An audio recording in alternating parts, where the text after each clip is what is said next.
Hello, Dental Team listeners. This is Kiera, and I am so excited to have you on the podcast today. I hope today is just an incredible day for you. And I hope you remember you are in the greatest industry possible. And today I'm really excited because I feel like there's some opportunities to discuss and challenges that I think offices are going to be facing in the next 5 to 10 years. I wanted to pop on and just say like, hey, dentistry is changing fast. And my question is, are you and your practice going to be ready to seize the opportunity? Or honestly, are you going to be struggling and hanging out in the back? I think that there will be a lot of shifts. I think we've seen a lot of shifts in dentistry. And so really just popping on to help you look for different things for technology, patient experience, different things within the practice, and really be able to help you guys prepare and get your practice there. You guys know, Dental Team, we are here to serve. We are here to help you and your practice have the best experience. I truly do believe that running a dental practice that's profitable and successful does not need to be hard. It does not have to be crazy, and it can actually be fun. And we can get doctors and team members aligned to be able to work in tandem together. And so that's why we're here today. I'm super excited because honestly, staying ahead of these trends is going to help you have long-term practice success. I've really been watching in the offices that we consult, the ones that are adapting and early adapters to technology, I think are going to be in the forefront. And so really just looking at where you are in the life cycle of your practice, looking to see where you want to be in the next 5 to 10 years, and not making decisions to sell or to go to a DSO or to stay in a legacy practice out of necessity, but actually out of choice. So number one, I think that AI is coming in. AI is coming in pretty popular. There's a lot of different things. So we're having it in diagnostics. So like Pearl and Overjet, they're able to help co-diagnose with you. There's 3D printing that's coming in. I know offices are using AI and creating bots. We have an office where they've created an actual 24-hour-a-day bot for their practice. And I really think right now is a time for you to be learning. So whether it's 3D printing within your practice, automating our patient communication, looking into AI like this practice where they have a bot, using ChatGPT for other things, utilizing AI, I think helping practices with case acceptance. We've talked with Pearl. I've had Pearl on the podcast before. But what's crazy cool about that is offices are utilizing it, actually are seeing like a 30 to 50% increase in case acceptance just by using this AI assisted technology. And I prefer Pearl over Overjet. Honestly, I think that there's no wrong choice on it. But the reality is like, I think you've got to get these things in motion. You've got to start looking for them. Otherwise, I really am concerned for you as a practice that you will accidentally become outdated. So really making sure that you're working through this, that you are adding these things in, because I think AI is going to rapidly take off. And if you're not prepared, I think you will be outdated. So that's opportunity number one. So I'd say get involved in some sort of AI, whatever it is, even if you just are dabbling in ChatGPT every single day, whatever it is, but really starting to utilize that. Opportunity number two. Now, these are the opportunities that I see in the next 5 to 10 years. I think they're hitting us now. But number two is going to be like looking at membership plans, fee for service, looking at some of those things. Now, I'm not here to say drop insurance plans. I've actually been, I think, a consultant who's been pretty adamant about hanging on to insurance plans for as long as you can, depending upon what you want to do for marketing. If you're an incredible marketer, rock on, you might not need it. But insurance is just going to be something where I feel over time, it's going to get a little bit funkier. I don't think you're going to see a huge increase in insurance plans. I could be totally off on this.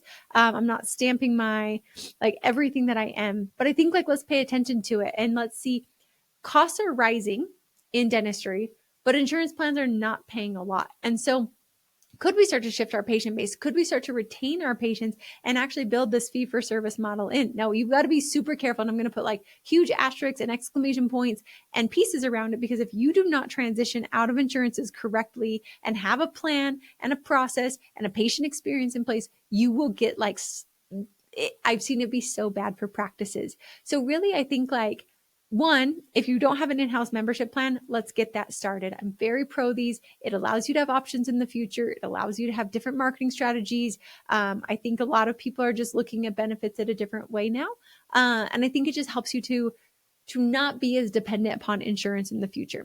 Then number two is assess your insurance plans. And let's see, are there maybe any insurance plans that we could drop that aren't really going to hurt your production? You really got to do this strategically. Otherwise, it will burn you in the booty. And I do not want you to be that practice. I've had too many of those offices. So let's make sure you're not there. and then make sure that we're like really getting people sticky to our practice. I think this will be a really, really, really big change for people. And then also it's something where even as fee-for-service patients, if you can get them on membership plans, I can speak for myself. Being on a membership plan, I actually came in for my 2 cleanings as opposed to a fee-for-service patient who often will only come in 1 time. So I think it's just another way for you to have more patient flow, more opportunities to diagnose by having that membership plan. I have a practice where this is me as a patient. I was going to them and they had a membership program. The doctor left, branched off, opened up their own practice, and they don't have a membership program. And I was like, well, sweet. Like maybe I'll just go to you once a year. This is as a consultant. I know I need to go in twice a year. I know I have amazing teeth, but I don't need to go twice a year. Like honestly, if I only go once a year, my teeth are probably fine. But if they had put me on a membership plan, there are other opportunities. For example, you could offer me a night guard. You could do whitening on me. You could do fluoride treatments on me. But because they're not putting into place a membership plan, odds are I probably won't be going back. So look to see how can we actually get our patients to be retained in our practice, not dependent upon insurance. So when we start to trickle that down, we start to convert more and more of our patient base. And what I will say is a lot of practices have transitioned, say 30% of their patient base over to a membership plan. They start practicing on this. They start getting used to it. So when they want to drop insurance plans, they have a solution that's been really ingrained into their practice. The team's really good. I'm obsessed with companies like Dental Menu. I think that they do a great job for membership programs. I think that they've got a great one built. Boom Cloud Clear. So you can just take a look to see who you like the most for it. And then I'm really obsessed with Moolah. Moolah, I think, is a great credit card processor for you that actually helps you with your membership programs in-house. So you can actually save on your credit card fees. I'm really pro them. Any of these companies that I'm recommending today, be sure to tell them Dentally Team. You heard it on the podcast because they actually have referral pricing for you. So that's what I negotiate. We don't do hardly any affiliates within our company. I just negotiate the lowest fees for you. So, but really, I think looking to see, I think it's an opportunity for you with insurance plans and the economy to start adding in a membership plan. Opportunity number 3 for you is looking into teledentistry. I don't think like hot, but I do think virtual consults and online payments. So how can we make things easier for people? So can we get a virtual consultation? Can we start to have, I know there's like, we've had other people on our podcast before where they do virtual, like your smile, your virtual smile consult. And what you can do is you can actually do treatment planning. You can have new patients meet you. You can have videos on your website where it's like, hey, I'm the doctor. They can actually ask questions to the doctor. I have seen a lot of this with bigger cases come into pretty strong effect. Also, if you're wanting to do, say, consultations, where maybe we're doing bigger treatment plans or even like full mouth cosmetic, there's a lot of those that I think are out there to help virtually. I have a doctor and they do a lot of what's called hybrid, so all on X cases. And there's a software they can literally use and show the patient their new smile sitting in the chair. So I think whether you're having patients virtually meet you or if you're using that technology within the chair to help present your cases better, having online options, so online scheduling, online payments, those types of things, I really think we need to get more into the virtual world. I think dentistry is a smidgy dated. So I would strongly recommend for you on this to see how can you actually add these pieces into your practice, because I do think these are going to like enhance you and just be something patients are expecting. Right now, patients are expecting online patient scheduling. They're looking for online payments. They're looking for, I mean, think about it. If I want to have a consult, my husband and I, we've done IVF. I've talked about it a couple of times on the podcast. I did a virtual consultation with my IVF doctor in another state, and we went. Now, if you know IVF's around a $20,000 to $25,000 process per cycle. And so thinking about that in comparison to dentistry, they literally did virtual consults with me so I could be out of state. I could fly in. I didn't have to actually be there. And so looking to see, that's what modern medicine's doing. What things could we actually do in dentistry that might be able to help us out as well? So I really think looking for that, that's why I mentioned Moolah. They're great for online. Your virtual, gosh, I'm like botching it. I think it's Your Smile Virtual Consult, Virtual Smile Consult. Look it up. That one I'm not as strong on. But just see how can we incorporate some of these items within our practice. And I would really say that when you do this, you're able to get those high case acceptance. You're able to have more patient acceptance. Think about it. We're paying bills online at night. We are also scheduling appointments. I am constantly on my phone in the middle of the day, at night, on the weekends, moving appointments around, looking to see. And I think if we're not offering that for our patients, we're actually going to get left behind because patients might accidentally leave you to go to a practice that's actually more up to date. So definitely let's get into how can we become more virtual online. I think it's a huge, huge, huge opportunity for practices. Like I said, I think those are the top 3 opportunities right now. So we've got AI, membership programs, and then getting more virtual. So virtual consults, virtual, like having more available online options. And then I think 2 of the big challenges in the next 5 to 10 years, which I think we're seeing it, which I think tie into the opportunities, are we know it's expensive to run a dental practice. And I think dentistry's had this like nice run for quite a few years, decades, where they've been able to stay in a very profitable margin, hence why DSOs have entered the playing field. And so I think with inflation, higher payroll, supply costs, I think that there's some things in there to pay attention. And number 1 is you've got to know your number. So I'm really pro overhead calculators, looking at it, having your team involved with you, making sure that all of you are on the same page. Those are going to be some really good ways for you guys to stay on top of it, not falling out behind the scenes, and figuring it out. Then utilizing buying group things. So for example, Synergy is a great buying group. You buy from your own preferred vendor, but you just get a discount on your supplies. Why not do things like that? How can we actually look to see, can we hire hygienists in and then have a base plus commission? Britt and I were on the podcast a couple weeks ago talking about how we can incentivize hygienists and not have to have as high of payroll, but really looking to see what are the ways that we can do this. Looking to see how we can increase our fees, doing a 5% fee increase, negotiating with insurances, or possibly dropping some of those lower paying ones. What are some of these pieces? And what I will say is when you watch your numbers and you analyze your overhead, I promise you, you will be more profitable. So right now we're like, oh gosh, it's so expensive, which I'm not here to say it's not, but there's offices out there that are running at a 35% overhead.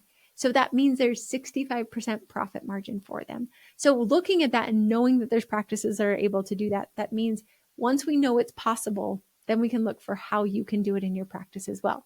Now, I understand that there's different areas. California is expensive. Hawaii is expensive. Like, I hear you, but that doesn't mean that it's impossible. And I think being a wise steward over your numbers is actually something that I really would implore you to do, to make sure that as costs rise, you know what you're actually spending money on, so you can actually make better decisions. Look to see, can we hire this person? Are we paying within the realm?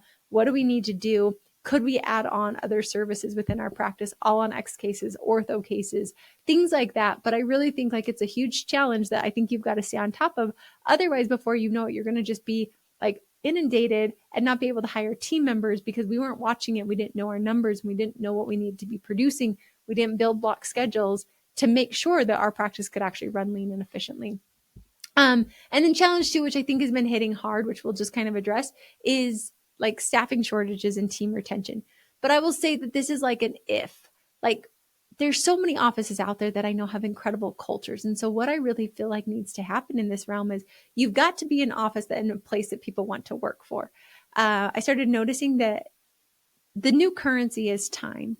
Time is the new currency, I think, in where we're at right now. Time and compensation and being happy. But I don't think it's as high on compensation as people think it is. Yes, that's a piece, but I see team members that are getting paid less, but for great cultures are staying because they want this work-life balance. They want more time. They want to be able to be with their kids.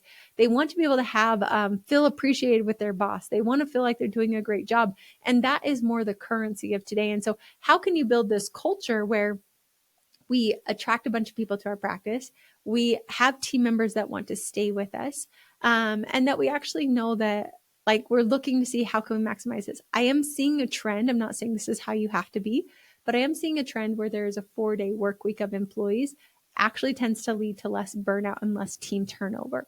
I don't know what it is. My five day practices tend to have a bit more of that, but the 4-day, and again, so they're not just open 4 days, they're open 5 days, but they have these rotating shifts and rotating days where they're off. I have seen that that's helping. And so I really feel that when you can build this amazing culture, build it to be a place where you're excited about, add fun things in, watch your overhead, watch those costs.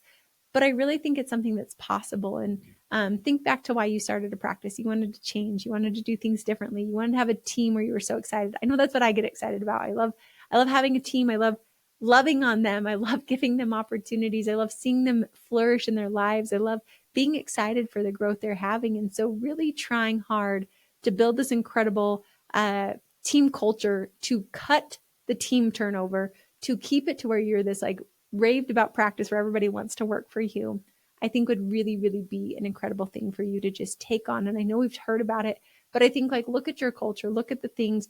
I had to do a deep dive of this last year. Britt and we sat there and we were like, all right, what is the team saying?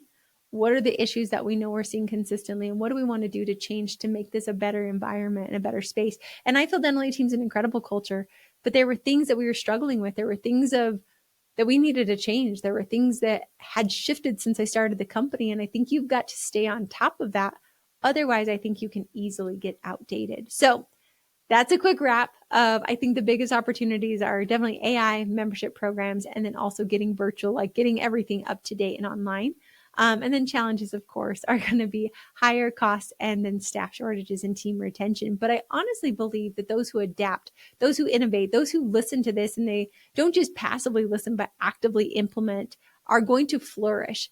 They say a lot of times the biggest millionaires and billionaires are born during times of hardship and harder times. And so I think instead of looking at this like, oh my gosh, the world is falling apart, look at this of like, this is the greatest time in dentistry. This is where you get to rise to the top. This is where adding customer service or doing unreasonable hospitality or being a different work culture will actually set you apart. Like, you have a chance, like it's not all just set anymore. You have a chance to shuffle and ruffle and make your way to the top. And I honestly believe that you can future-proof your practice. You can get ahead of these trends. You can look ahead, and you can be the practice who was proactive and looked and saw where to get the worm and how to navigate your practice, rather than being the one who wished that they would have innovated sooner. And so really just a call to action.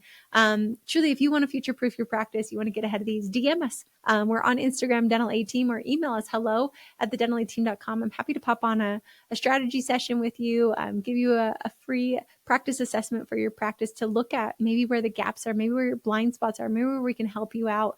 And honestly, check out our newsletter. We have a newsletter that goes out, so you can always subscribe. Go to our website, thedentalateam.com. We try to keep you guys on top of this, of just insights and knowledge to where we can really help you and your practice thrive. And so really, this is truly what the Dental A Team does. This is who we are. This is what we love to do. And if you're ready to take on opportunities and overcome your challenges, reach out. Now's the time. I do not believe that having a practice should be hard. I do not believe that these things are just, let me talk about it. It's time to implement. It's time to take action. And it's time for you to be the elite practice that you are destined to be. And as always, thanks so much for listening. And I'll catch you next time on the Dental A Team podcast.